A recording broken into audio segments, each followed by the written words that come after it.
I'm Flemming Beson Bacher, and you are watching Whose Time.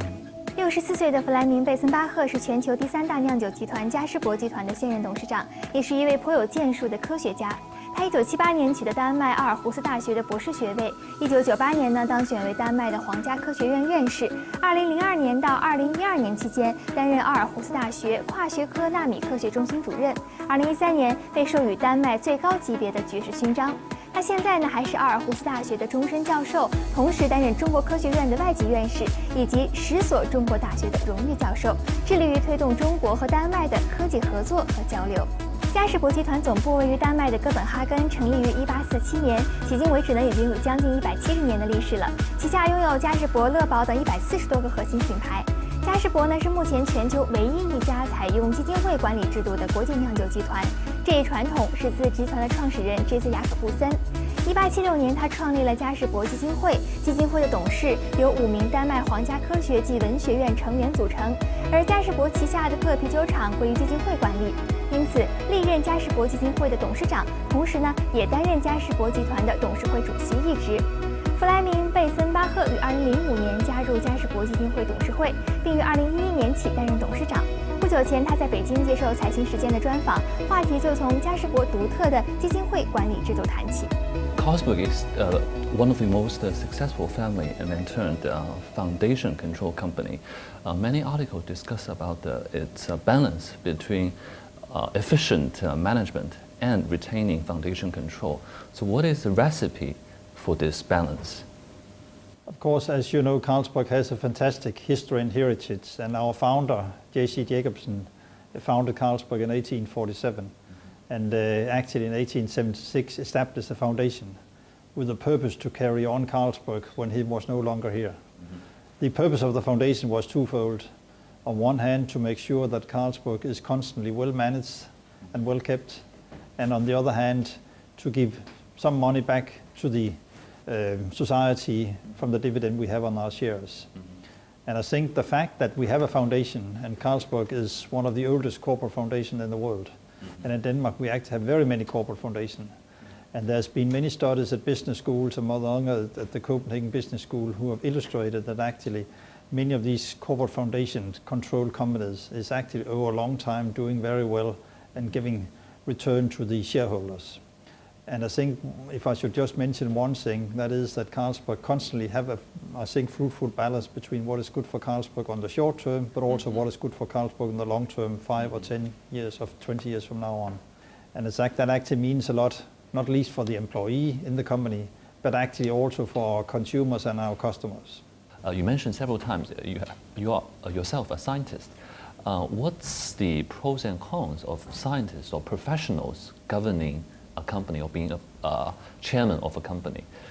Because you know in China not many professionals are in charge of a company, and even universities are not managed by professionals. Well, you know, I mean, it is a quite unique structure, and you know, it was actually our founder who decided that the Carlsberg Foundation should consist of 5 professors.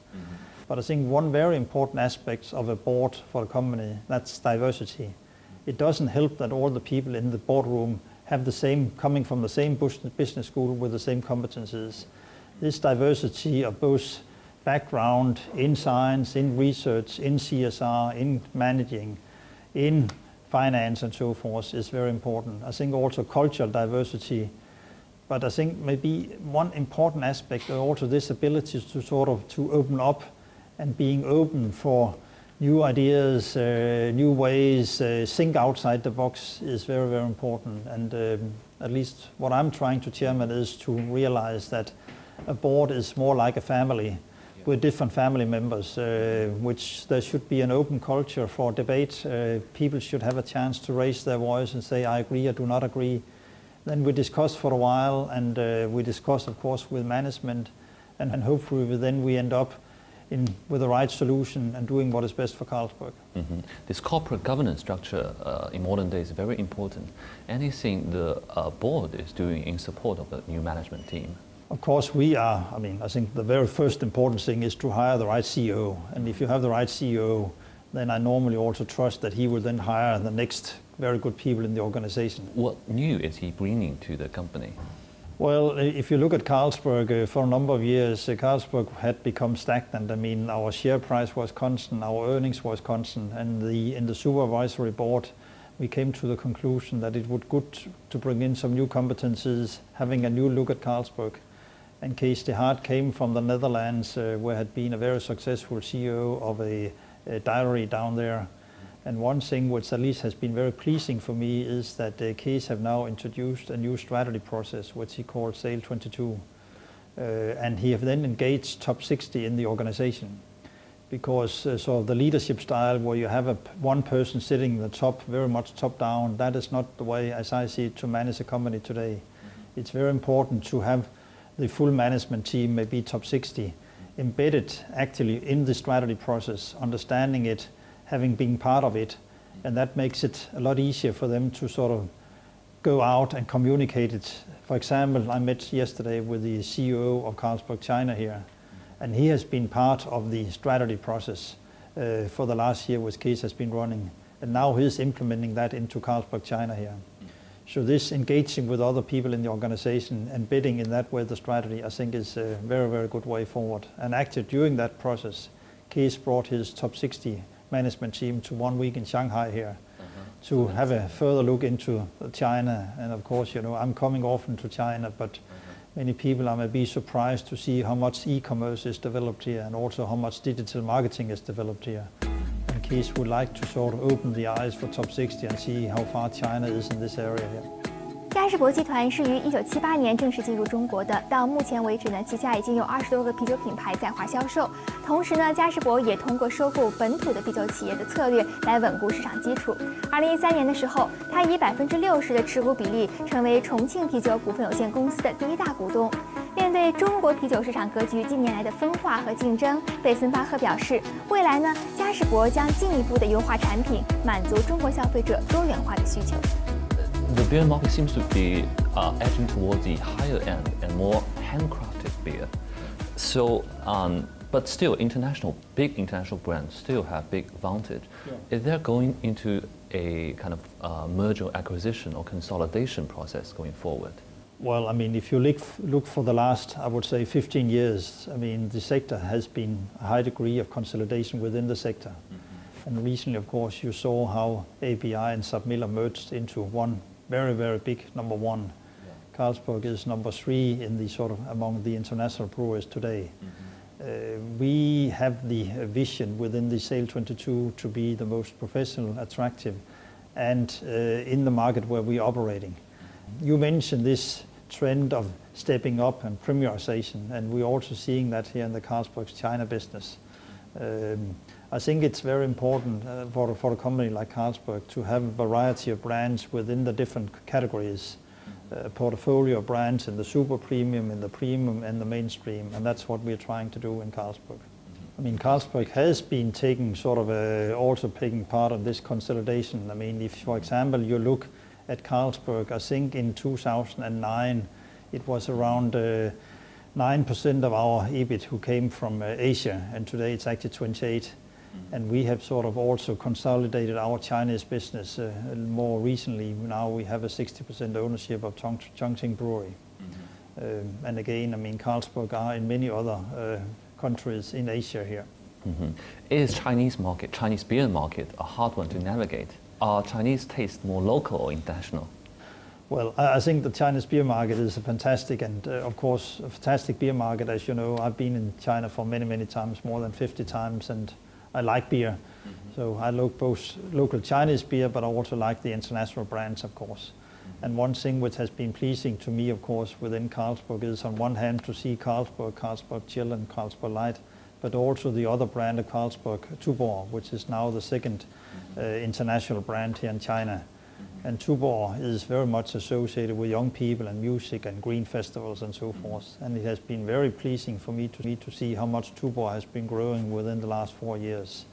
I think the beer market in China is also challenging, and that's why we have to have a very good management team. And you should remember, China is not just a small country, it's actually a huge country. And there's a huge difference between West China and East China and so forth here. So we have to have the right brands in the right regions with the right management team.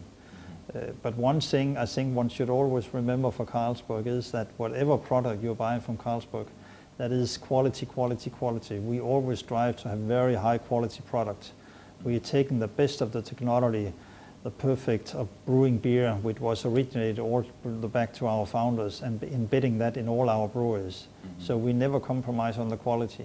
I see in a previous interview you mentioned Carlsberg trying to decrease debt. And I think Carlsberg closed some factory in China this year. So what is the strategic thinking going forward? Well, right now Carlsberg, as our CEO have announced in his strategy, that's focused on organic growth. So we would like to actually increase our debts. We would like to increase our free cash flow and create more value for our shareholders.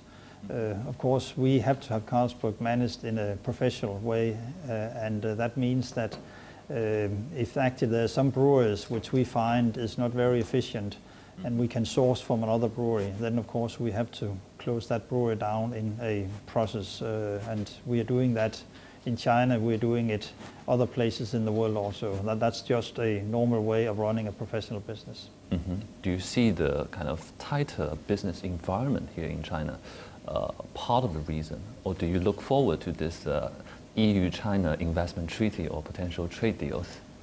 Well, again, I think the Chinese beer market is very, very both interesting but also challenging. And of course there is, as here in China and also in Europe and other places, a lot of competition between the different brewers. Mm-hmm. And therefore I just say that we have to have great brands which our consumers hopefully like. Mm-hmm. And in that way, of course, we will then be a attractive and professional brewery. And we would like to engage also with our consumers. Mm-hmm. And I think again, for example, now moving in the fourth industrial revolution with a high degree of digital, again, all Chinese have a mobile phone and is on WeChat and whatnot. So this is the way forward for a company like Carlsberg to communicate with our consumers and see what they would really like at the different locations and occasions. 作为啤酒业的巨头之一，不断地推进创新和研发是嘉士伯维持企业活力、提升产品附加值的核心所在。19世纪70年代成立的嘉士伯实验室，作为嘉士伯研究啤酒酿造和相关技术的机构，曾经取得了很多突破性的科研成果，其中就包括比如首次培养出纯粹酵母、首创 pH 值标注方法等等。贝森巴赫曾经表示，集团创始之初就十分重视科学研发，同时呢，基金会通过将公司30%的股份红利回馈社会的方法来帮助科技的发展。One thing which is also you should remember for Carlsberg is that we've always, our founder had a very strong focus on science. And today all international companies have an R&D department. That was not common in 1876, so he actually established the Carlsberg Research Laboratory. And you should recall that at that time it was not trivial to make beer. But he actually had the strong philosophy that actually to make perfect beer and beer of very high quality, he should understand all the processes behind brewing, chemistry and biological processes. And actually very pleasing, it was so that actually the lager beer was for the first time in beer history purified out of the Carlsberg Research Laboratory back in 1883. And I mean, he was again one of these persons who sort of became very rich, became a very successful businessman, but again shared his money and his knowledge with the rest of the world. So instead of patenting this invention of the lager yeast, he actually gave it away. He shared it both with other local brewers in Copenhagen, but also other international brewers in Europe at that time. I was amazed that the pH measure is actually developed by Carlsberg. Exactly, another way. So, you know, the pH value was exactly, as you say, developed by another professor out there. He was actually also nominated for the Nobel Award for that invention. Later on came another professor, Lennart Strøm-Lang, who did some pioneering work within protein structures, determining the primary, secondary, and the tertiary structures of protein. So there's been many sort of scientific breakthroughs at the Carlsberg Research Laboratory. And I think this close link to science was also why the founder actually went to the Royal Danish Academy and said, here is my brewery, we should establish foundation. And maybe somewhat surprising, he's then decided that 5 professors right of the Royal Danish Academy should constitute the foundation. So this long history of sharing research results and contributing to the sector development is very interesting. How to balance between competitive forces and sharing and developing the whole sector? of course, we are living in a world today which is completely different than the founder was living. And today we have some fantastic, interesting barley research at the Carlsberg Research Laboratory, for example, trying to develop a more climate-resistant barley plant. And of course, today we have to patent these things before we share it with other people.